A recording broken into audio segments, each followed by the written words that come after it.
Après le départ des grands dirigeants, place à l'épineuse question budgétaire. À Glasgow, ministres et représentants du secteur de la finance tentent de mobiliser des ressources pour permettre aux nations en développement de lutter contre le changement climatique tout en préservant leur économie. Hôtes de ce sommet, les Britanniques ont été les premiers à promettre des fonds.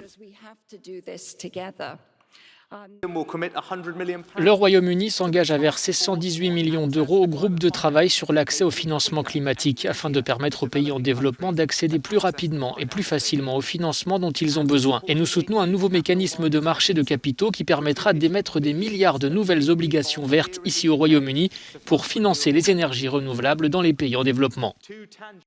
Pour décarboner l'économie mondiale, l'investissement nécessaire est estimé à 100 000 milliards de dollars sur 30 ans.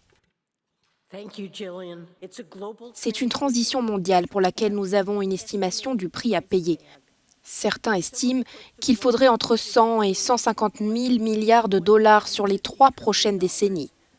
Dans le même temps, la lutte contre le changement climatique est la plus grande opportunité économique de notre époque. Le rôle des institutions financières est mis en avant dans cet effort de la transition énergétique. Le président de la Banque européenne d'investissement s'est montré plus optimiste avec le secteur privé que celui du public.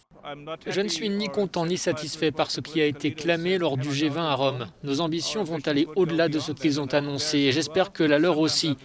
Parfois, j'ai l'impression que nous aussi, dans le secteur public, nous avons besoin d'un peu plus de courage. L'ambitieux projet de cette institution européenne est celui de collecter 1 000 milliards d'investissements avant 2030.